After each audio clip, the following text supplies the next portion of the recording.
Well, how's phase 2 of this new government going, eh?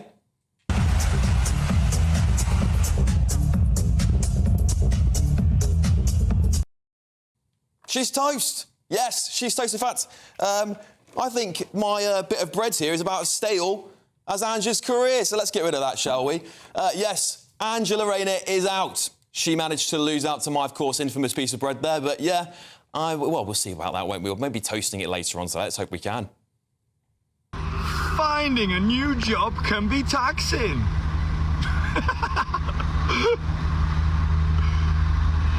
Goodbye, Miss Rayner. What's her name? Miss Rayner. Who? Well, despite her best efforts to get a sympathy vote from the left-wing media wets, she's fallen on her own sword. How many times was she calling for other people to resign? 8 other cabinet ministers now. She wants us to feel sorry for her. Anyway, what did you think that was? I don't know whether you saw the documentary on Channel 4 about rape gangs over No, this. we want to blow that little trumpet now, do we? Yeah, OK. There was a real issue Let's get that dog whistle out, shall we? Yeah. Yeah, that's Lucy Powell. She's toast too. I've got a little trumpet for her. And frankly, I don't think there is anyone more deserving of sacking than Powell, who's managed to infuriate the public and deliver next to nothing for the British people. But it's not all good news, is it? If it feels like neighbourhood policing has vanished, it's not around you. We haven't seen a police while I've been here, and I've been here for a little while now. It's behind you, David. Well, mastermind champion himself, David Lammy, is announced as the new Deputy Prime Minister and, of course, Justice Secretary. And even worse news for our dying economy, we now have a business secretary with absolutely zero business experience. And even more bad news for our beleaguered Chancellor, Rachel Reeves. Is it transphobic to say only women have a cervix? Look, is it transphobic? Look. Gold.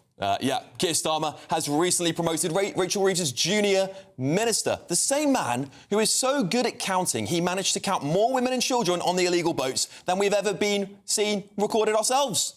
And when you see that the majority of the people in these boats are children, babies and women who have been... No, they're not.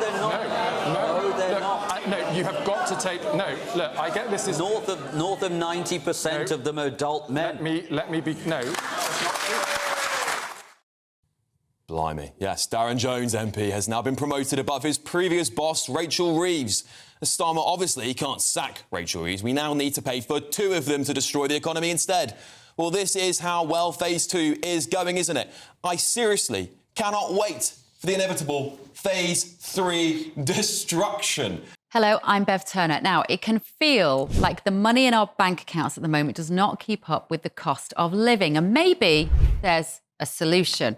I'm here today with the CEO of TallyMoney, Cameron Parry. Cameron, what is TallyMoney? Well, Bev, with TallyMoney, you get a current account and a debit card, but instead of pounds, you use milligrams of gold as your everyday money. So why gold? Gold traditionally is a great store of value. It has, on average, gone up at over 11% per annum for the last 25 years against the pound. It's tripled in value in the last decade. And in the last 2 years alone, it's increased by 50% against the pound. Banks' savings products just can't compete with that level of growth. But this isn't just about gold. This is about a currency that you guys have created at TallyMoney. Explain it to me as though I'm an idiot. So, look, people need to be able to hold their earnings and build their savings in a money that retains its value and remains in their legal control and remains theirs to access, away from government control. Great. You had me at not exposed to government control. You should feel safe and happy with your money. You should have peace of mind. The more money you see in your bank balance, and that's the type of thing we're trying to deliver, and give people choice in the type of money they get to use every day. Brilliant. Thank you so much, Cameron. Thank you.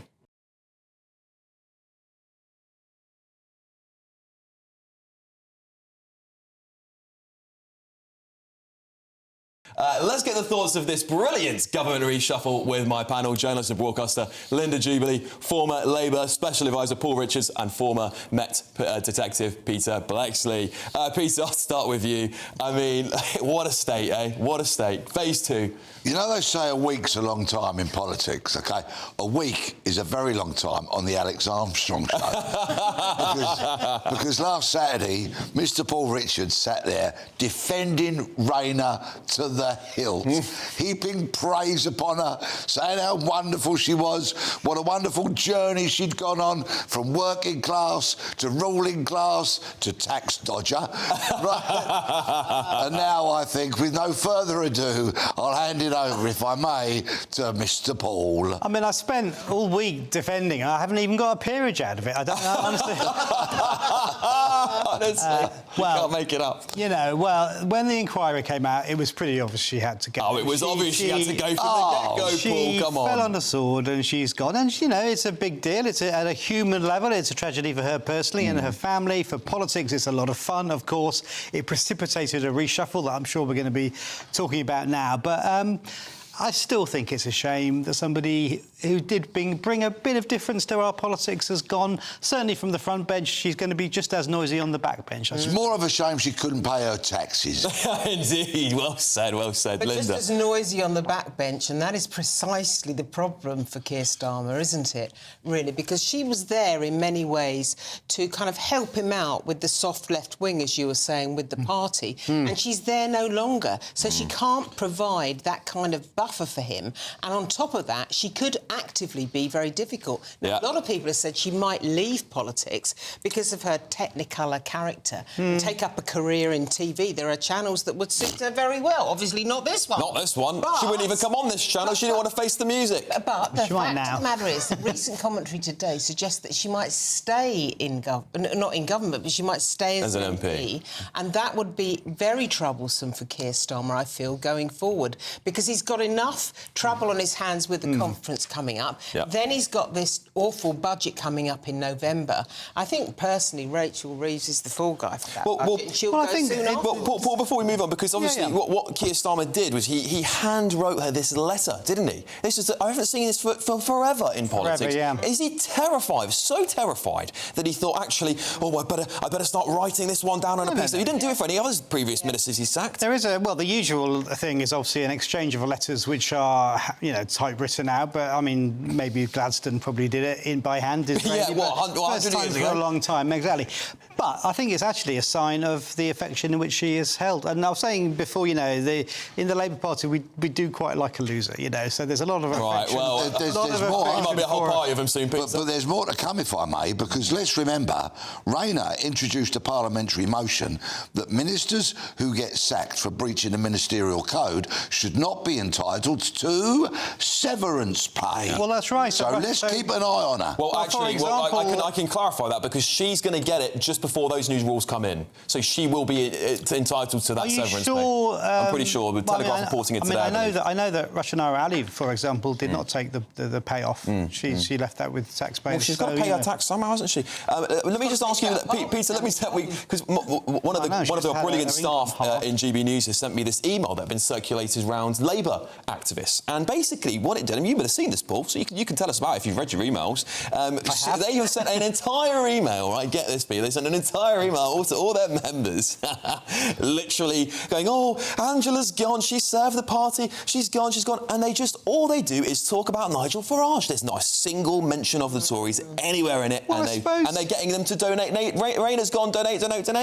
See, he lives in their heads. I mean, we know how long he's been living in Starmer's head, like perpetually, because Starmer cannot stop mentioning the name. Well, the story about him it's this week is, of course, is that he's avoided stamp duty even more than £44,000 on putting his house in his partner's name and then lying about it, saying that he owned it when he didn't, and it's on the front page of the Mirror today. I think one of the things that really...